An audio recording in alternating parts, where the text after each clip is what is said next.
नमस्कार साथीहरू, स्वागत छ यहाँहरूलाई स्टक मार्केट च्यानलमा। सदाझै आज पनि नयाँ भिडियोको साथ उपस्थित भइसकेको छु। आजको भिडियोमा म यहाँहरू सामु केही उत्कृष्ट 5 वटा स्ट्रङ फन्डामेन्टल हाइड्रो पावर कम्पनीहरूको फन्डामेन्टल तथा टेक्निकल एनालिसिस यहाँ समक्ष राख्न गइरहेको छु। कृपया च्यानललाई सब्स्क्राइब गर्नुभएको छैन भने युट्युबमा गएर सब्स्क्राइब गरिदिनु होला, नजिक रहेको बेल आइकनलाई दबाइदिनु होला, त्यसपश्चात नोटिफिकेसनमा गएर अल दबाइदिनु होला ताकि कुनै पनि भिडियो हामीले यहाँबाट अपलोड गर्छौँ भने यहाँहरूलाई स्वतः नोटिफिकेसन प्राप्त हुन्छ र यहाँहरूले यस्ता खालका भिडियो हेर्न पाउनुहुन्छ। थप जानकारीका लागि कृपया च्यानल लाइक कमेन्ट गरेर प्रोत्साहन गर्नु होला भन्दै आजको विषयवस्तुतिर लाग्न चाहे। आज यहाँहरूले देख्न सक्नुहुन्छ, आज मैले लिएको स्टकहरू मध्येमा सबभन्दा पहिलो हाइड्रो पावरमा अति नै स्ट्रङ कम्पनी रहेको छ, यो साहस ऊर्जा कम्पनी लिमिटेड रहेको छ। यसको यसरी हेर्छौँ भने मार्केट क्यापिटलाइजेसन हेर्छौँ भने 28 अर्ब 58 करोड रहेको छ र चुक्ता पुँजी हेर्छौँ भने 4 अर्ब 57 करोड रहेको छ र 52 हप्ताको हाई लो हेर्छौँ भने 411 52 हप्ताको लो रहेको छ भने 636 52 हप्ताको हाई रहेको छ र इपिएस 12 मन्थ ट्रेलिङ टाइम हेर्छौँ भने 24 रहेको छ भने इपिएस रिपोर्टेड हेर्छौँ भने 39.57 रहेको छ भने पिबी रेसियो हेर्छौँ भने 26.0704 रहेको छ र पिबी रेसियो हेर्छौँ भने 3.66 रहेको छ भने return on equity 12 month trailing time हेर्छौँ भने 15.32 हो। त्यसैगरी बुक भ्याल्यु 170.60 रहेको छ। यसरी समग्रमा हेर्छौँ भने राम्रै रहेको छ, फन्डामेन्टल एकदम राम्रो रहेको छ भन्ने कुरा हामी बुझ्न सक्छौँ। र यसरी ब्रोकर होल्डिङ पनि हेर्छौँ भने ब्रोकर नम्बर 28 ले 405 के, ब्रोकर नम्बर 16 ले 311 के र ब्रोकर नम्बर 44 ले चाहिँ 265 के होल्ड गरेको रहेछ, राम्रो होल्ड गरेको रहेछ ब्रोकर नम्बर 16, 28 र 44 ले। त्यसैगरी यसको डिभिडेन्ड हिस्ट्रीको बारेमा पनि यसो हल्का हेरौँ। यसले भर्खरै आएर 22.11% को कुल लाभांश यसले वितरण गरेको छ। 81-82 मा 1.11 को नगद गरी 21% को बोनस सेयर गरी भर्खरै वितरण गरेको रहेछ। यो राम्रो बोनस सेयर दिएको रहेछ, राम्रै दिएको रहेछ।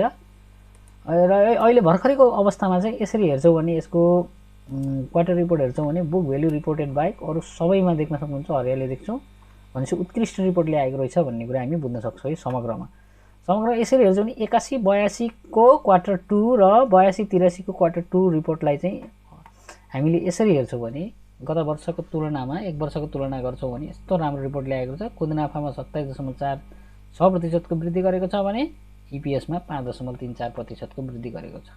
भनेपछि रिजर्भ एन्ड सरप्लस पनि हामीले देख्यौँ एकदम वृद्धि गरेको छ। करेन्ट एसेट्स, बोरोइङ्स लगातार लगभग सबै कुराहरूमा चाहिँ यसले वृद्धि गरेको चाहिँ हामीले यो स्टकमा चाहिँ देख्छौँ। है यो कुन कम्पनी भनेर हेर्छौँ भने साहस ऊर्जा हाइड्रो पावर कम्पनी लिमिटेड रहेको छ।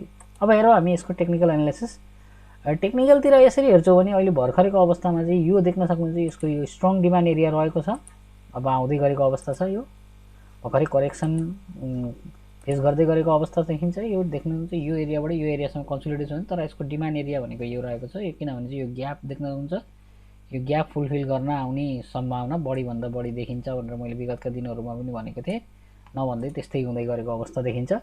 यो ग्याप चाहिँ देख्न सक्नुहुन्छ, यो ग्याप फुलफिल गर्न आउँदै गरेको अवस्था छ। आएर पनि यहाँबाट फर्केर गएको पनि देखिन्छ यो हल्का, तर यो एरियामा कन्सोलिडेसन गरेको अवस्था चाहिँ साहस ऊर्जालाई चाहिँ अहिले भर्खरको अवस्थामा हामी देख्न सक्छौँ। है फन्डामेन्टल राम्रो कम्पनी हो, तर यसरी हेर्छौँ भने चाहिँ अहिलेको अवस्थामा चाहिँ यसले चाहिँ के गरेको छ त यसरी कन्सोलिडेसन गर्दै गरेको छ। र भर्खरको अवस्थामा मैले विगतका दिनहरू पनि भन्दै थिएँ यो एरिया यो एमएससी मुभिङ एभरेज च्यानलबाट यसरी हामी हेर्छौँ भने मुभिङ एभरेज च्यानललाई ब्रेकडाउन नगर्दैसम्म चाहिँ हामी टेन्सन लिनु हुँदैन भनेर भनेको थियो। अझै पनि ब्रेकडाउन गरिसकेको अवस्था देखिँदैन।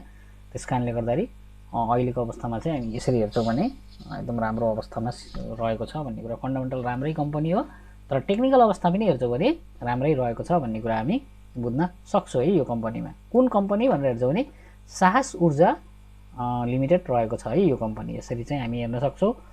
यसको टार्गेट भनेको यो एरिया रहेको छ, यो देख्न सक्नुहुन्छ 650 को, र अहिले भर्खरको अवस्थामा चाहिँ यसको सपोर्ट एरिया भनेको यो रहेको छ, तर यो मुभिङ एभरेज च्यानलभन्दा माथि नै रहेको छ अहिलेसम्म।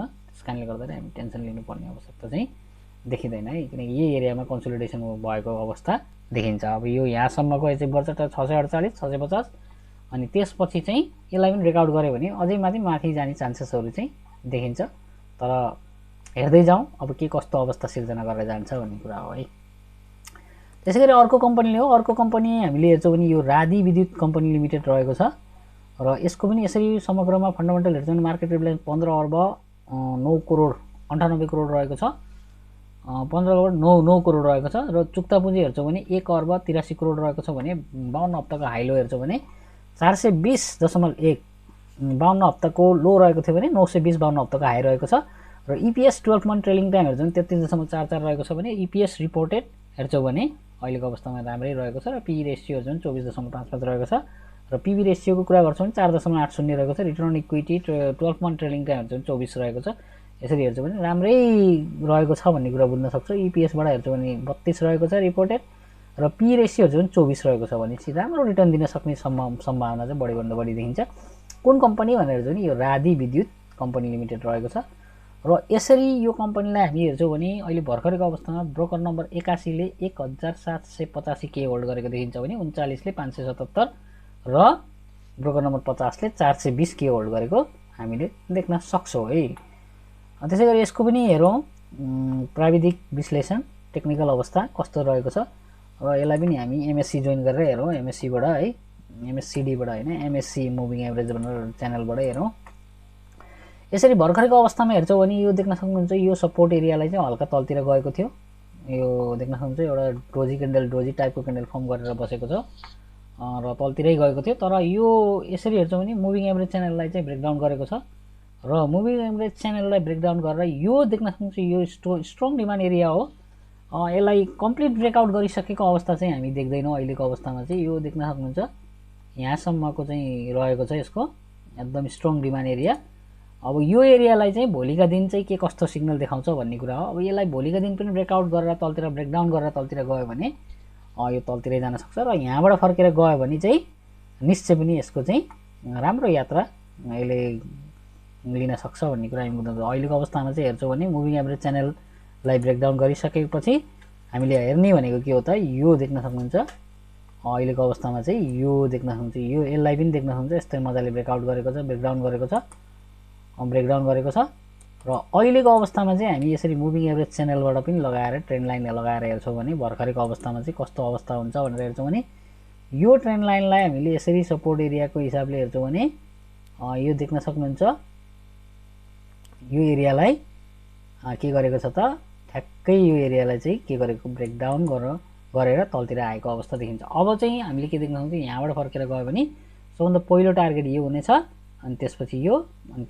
हुनेछ 941 सम्मको चाहिँ समग्रमा चाहिँ हेर्छौँ भने टार्गेट यसले एचिभ गर्न सक्ने सम्भावना देखिन्छ। अहिलेको अवस्थामा बाई गर्यो भने भोलिको दिन चाहिँ बाई गर्नको चाहिँ अहिले बाई गर्ने बेला चाहिँ भएको हो। यो बाई हामीले गर्न सक्छौँ तर स्टप लस भनेको चाहिँ एकदम स्ट्रङ लगाउनु पर्ने हुन्छ। अब यसरी चाहिँ हेर्छौँ भने 819 मा अहिले 21 मा रहेको छ भनेपछि 800 रुपियाँको स्टप लस लगाएर चाहिँ हामी यसलाई बाई गर्न सक्छौँ है। भनेपछि कुनै कम्पनीहरूमा जसमा रिस्क हुँदैन नो रिस्क नो गेम भन्छ नि, त्यस कारणले गर्दा यसमा रिस्क पनि छ रिवार्ड पनि छ। यो एरियामा रिस्क पनि छ रिवार्ड पनि राम्रै छ। देख्नुहुन्छ रिस्क भनेपछि रिवार्ड भनेको यहाँबाट फल भयो भने पनि यहाँसम्म आउने चान्सेस देखिन्छ होइन। तर यहाँबाट माथि गयो भने चाहिँ 950 सम्मको 941 सम्मको टार्गेट यसले एचिभ गर्न सक्ने सम्भावना बढीभन्दा बढी देखिन्छ है यो कम्पनीमा। त्यसै गरी अर्को कम्पनीहरू कुन रहेको छ यो हामीले देख्न सक्छौँ। यो कुन रहेको छ यो अप्पर हेवा खोला रहेको छ। यसको पनि राम्रै रहेको छ र यसरी हेर्छौँ भने ब्रोकर नम्बर 75 ले 42 के र ब्रोकर नम्बर 29 ले 32 के र ब्रोकर नम्बर 44 ले 31 के होल्ड गरेको देखिन्छ राम्रो रहेको छ। यसरी समग्रमा हेर्छौँ भने इपीएस 29 राम्रै रहेको छ एकदम राम्रै। यताबाट हेर्दा राम्रै देख्यो भने चाहिँ फाइनेन्सियल कन्डिसन हेरौँ हामी यसको पनि यसरी हेर्छौँ भने चुक्ता पुँजीमा कुनै घटबड देखिएन। अरू कुराहरू करेन्ट एसेट्समा गिरावट देखियो होइन अरूमा कुनै देखेको छैन। एकदम राम्रो रिपोर्ट ल्याएको छ। इपीएस मजाले बढेको छ। नेट प्रफिटमा गत वर्षको तुलनामा अहिलेको अवस्थामा चाहिँ उत्कृष्ट रिपोर्ट ल्याएको अवस्था देखिन्छ भने यसले पनि यसको डिभिडेन्डको पनि हेर्छौँ भने 15.79% को कुल लाभांश यसले वितरण गरेको रहेछ। यो राम्रो कम्पनी हो भन्ने कुरा यसरी चाहिँ हामीले बुझ्न सक्छौँ है अप्पर हेवा खोलालाई। त्यसैगरी टेक्निकल अवस्थातिर लागौँ हामी। अब टेक्निकलको कुरा गर्ने हो भने भर्खरको अवस्थामा यो स्टकलाई अप्पर हेवा खोलाको टेक्निकल अवस्थातिर हामी लाग्छौँ भने अब यसको यो एरियाको सपोर्ट रहेको छ। देख्न सक्नुहुन्छ यो सपोर्टलाई ब्रेकडाउन गरिसकेको अवस्था देखिन्छ तर यहाँबाट फेरि फर्किन आँटेको देखिन्छ। सपोर्टलाई ब्रेकडाउन गरेको छ तर यहाँबाट फेरि फर्किन आँटेको जस्तो देखिन्छ। विकले चाहिँ इन्ट्राडेमा चाहिँ ब्रेकआउट गरेको थियो। फेरि यसलाई अब के हुन्छ भन्ने कुरा हो भोलिका दिन अब कस्तो सिग्नल दिन्छ। अब आइतबारको दिन चाहिँ हामीले हेर्नुपर्ने हुन्छ। अब यहाँबाट फेरि ब्रेकआउट गरेर माथि गयो भने यसलाई 657 सम्म चाहिँ यसले एचिभ गर्न सक्ने सम्भावना देखिन्छ भने यसलाई पनि हामी एमएससीबाट मुभिङ एभरेज च्यानलबाट हेर्छौँ भने भर्खरको अवस्थामा मुभिङ एभरेज च्यानललाई पनि ब्रेकडाउन गरेको छ र सपोर्टलाई पनि ब्रेकडाउन गरेको। तर अब यहाँबाट चाहिँ पुलब्याक लिएर गयो भने फेरि माथितिर धकालेर गयो भने यो एउटा राम्रो प्रफिट चाहिँ हामीले कमाउन सक्छौँ यो स्टकमा पनि है। अप्पर हेवाला कुन कम्पनी भनेर चाहिँ नि अप्पर हेवा खोला रहेको छ, तर यो एरियाभन्दा तल रहेको छ। जबसम्म यो एरियाभन्दा माथि जाँदैन, यसलाई ब्रेकआउट गर्दैन, तबसम्म चाहिँ हामी बाई गर्न सक्दैनौँ। अहिले इन्टरडेमा बाई गरेर छ, भोलिको दिन फुल्ली डेली टाइम फ्रेममा पनि यसले कम्प्लिटली यसलाई ब्रेकआउट दियो भने चाहिँ बाई गर्न सक्छौँ। तर अहिलेको अवस्थामा हामी रिस्क लिन्छौँ भने यहाँसम्मको रिस्क लिन सक्छौँ। 545 को स्टप लस राखेर चाहिँ अगाडि बढ्न सक्छौँ है हामी अहिले। त्यसै गरी सिक्लेसको हेरौँ। अब Sikles hydro power company limited यो फन्डामेन्टल राम्रो कम्पनी रहेको थियो, 533 1022 रहेको छ। र इपिएस हेर्छौँ भने अहिले भर्खरको अवस्थामा चाहिँ 24.94 रहेको छ। पी रेसियोबाट पनि हेर्छौँ भने राम्रै रहेको छ भन्ने कुरा हामी बुझ्न सक्छौँ। समग्रमा हेर्छौँ भने ब्रोकर नम्बर 48 ले 82, 45 ले 71 र 42 ले 48 के होल्ड गरेको अवस्था हामी चाहिँ देख्न सक्छौँ। भने यसको पनि यसरी हेर्छौँ भने 15.79% को कुल लाभांश यसले वितरण गरेको चाहिँ राम्रै रहेको छ। र यसको पनि हामीले चाहिँ भर्खरको अवस्थाको रिपोर्ट हेर्छौँ भने यसरी हेर्छौँ भने रिपोर्ट चाहिँ यसले चाहिँ खुजनाफामा वृद्धि गरेर रहेछ, इपिएसमा वृद्धि गरेर रहेछ, तर अन्यहरू चाहिँ त्यति खास राम्रो देखिन्छ। रिजर्भमा पनि वृद्धि नै गरेको रहेछ भन्ने कुरा हामी बुझ्छौँ। रिजर्भ सरप्लसमा चाहिँ घटेको रहेछ, टोटल इक्विटीमा पनि घटेको रहेछ है। तर यसको चाहिँ नेट प्रफिट खुजनाफा र प्रति सेयर आम्दानी दुवै बढेको रहेछ भन्ने कुरा हामी बुझ्न सक्छौँ है अहिलेको अवस्थामा। त्यस कारणले यसलाई नि अहिलेको अवस्थामा चाहिँ हामी यस्तो अवस्थामा चाहिँ हेर्छौँ भने अन्यहरू इन्डिकेटरहरू त्यसरी डिक्लाइन भएको बेलामा यसको हामी डेट टु इक्विटी पनि हेरौँ।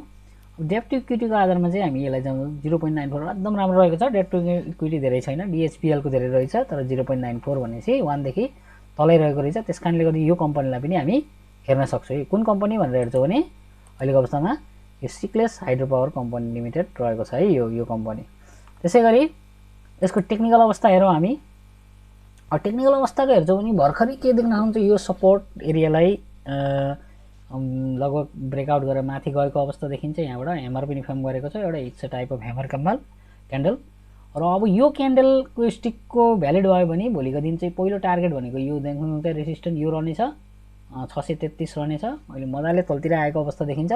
र यसलाई पनि ब्रेकआउट गरेर गयो भने यसको देख्न सक्नुहुन्छ 705 को चाहिँ एउटा रेसिस्टेन्ट चाहिँ यसले ब्रेकआउट गर्छ जस्तो देखिन्छ है। त्यस कारणले गर्दा यसमा पनि रिस्क हाई छ, तर रिवार्ड पनि छ भन्ने कुरा हामी बुझ्न सक्छौँ।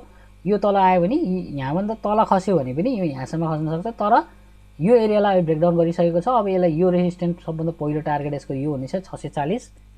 अहिले पनि हामी किन्छौँ भने स्टप लस भनेको चाहिँ यही एरियामा राख्नुपर्ने हुन्छ। 587 को स्टप लस राखेर चाहिँ अगाडि बढ्दा बेस्ट बाई हुन सक्ने सम्भावना चाहिँ बढीभन्दा बढी देखिन्छ है सिक्लेस हाइड्रो पावर कम्पनी लिमिटेडको। त्यसै गरी अर्को कम्पनी हामी हेरौँ, यो Nepal hydro developers company limited रहेको छ। यसको पनि यसरी हेर्छौँ भने समग्रमा राम्रै छ भन्ने कुरा हामी बुझ्न सक्छौँ। त्यसरी हेर्छौँ भने 9.47% को चाहिँ कुल लाभांश यसले वितरण गरेको रहेछ, यो राम्रो हो। र यसरी चाहिँ यसको पनि लगभग इपिएसको कुरा गर्ने हो भने भर्खरको अवस्थामा राम्रै रहेको छ। पी रेसियोबाट पनि हेर्छौँ भने राम्रै छ। र समग्रमा हेर्छौँ भने फन्डामेन्टल एकदम स्ट्रङै कम्पनी रहेको छ। यिनी जतिवटा कम्पनीको मैले आज एनालिसिस गरेँ लगभग साहस, रादी, अप्पर हेवा खोला, सिक्लेस र एनएचडिएल यिनी कम्पनी फन्डामेन्टल एकदम स्ट्रङ कम्पनी रहेका छन् भन्ने कुरा, एकदम साउन्ड कम्पनी रहेका छन्। यी कम्पनीमा लगानी गर्नु भनेको अति नै राम्रो हो भन्ने कुरा हामी यसरी बुझ्न सक्छौँ। भने अहिलेको क्वार्टर रिपोर्टको आधारमा चाहिँ हेर्छौँ भने इपिएसमा अलिक गिरावट देख्छौँ, खुजनाफामा वृद्धि गरेको छ, इपिएसमा चाहिँ गिरावट देखेका छौँ हामीले। इपिएसमा गिरावट देखे तापनि 21 चाहिँ यसको इपिएस रहेछ, पहिला 24 रहेको थियो गत वर्ष, अहिले आएर 21 बनेको रहेछ। केही चाहिँ 12.56% को चाहिँ गिरावट देख्यो। र यसरी इपिएसमा गिरावट देख्दाखेरि यसको पनि डेट टु इक्विटी हामीले यसरी हेर्छौँ भने कति रहेको छ 0.24 भनेपछि उत्कृष्ट रहेको छ। डेट टु इक्विटी कुनै रहेको छैन, त्यस कारणले गर्दाखेरि यो कम्पनीलाई पनि हामी उत्कृष्ट मान्न सक्छौँ है। त्यसै गरी हामी यो एनएचडिएलको पनि टेक्निकल एनालिसिसतिर लागौँ। एनएचडिएल नेपाल हाइड्रो डेभलपर्स अहिले भर्खरको अवस्थामा चाहिँ यसलाई यसरी हेर्छौँ भने अहिलेको अवस्थामा यो देख्न सक्नुहुन्छ। यसको चाहिँ सपोर्ट एरियाको कुरा गर्ने हो भने भर्खरको अवस्थामा चाहिँ यो देख्न सक्नुहुन्छ, यो एउटा स्ट्रङ डिमान्ड एरियामा आइपुगेको अवस्था देखिन्छ। यो डिमान्ड एरियामा आएको छ र यसको पहिलो डिमान्ड एरिया भनेको चाहिँ कन्सोलिडेसन एरिया, फेस कन्सोलिडेसन गरेर यहाँबाट तल गएको थियो, यहाँ यो रहेको छ। र अब यसको टार्गेट कतिसम्म हुन सक्ने सम्भावना देखिन्छ भने पहिलो चाहिँ यसले योसम्म एचिभ गर्नेछ, अनि त्यसपछि दोस्रोमा चाहिँ हामीले के देख्न सक्छौँ, यहाँसम्मको 792 सम्म जाने चान्सेसहरू बढीभन्दा बढी देखिन्छ है Nepal hydro developers company. Fundamental राम्रो कम्पनी हो र टेक्निकल अवस्था पनि हेर्छौँ भने एकदम राम्रै छ र इन्डिकेटर MACबाट हेर्छौँ भने अहिलेको अवस्थामा चाहिँ 20 दिनको मुभिङ एभरेज च्यानलबाट हेर्छौँ भने मुभिङ एभरेज च्यानलभन्दा अहिले तलै छ तर सपोर्ट एरियामा छ। अब यसलाई ब्रेकडाउन गर्नु भएर त्यस कारणले गर्दा यसलाई पनि स्टप लस राखेर हामी चाहिँ 630 को स्टप लस राखेर चाहिँ अगाडि बढ्दा बेस्ट बाई हुन सक्ने सम्भावना बढीभन्दा बढी देखिन्छ भन्ने कुरा यहाँलाई जानकारी गराउँदै आजको विषयवस्तुबाट बिदा हुन्छ। हस्त धन्यवाद, शुभ लाभ।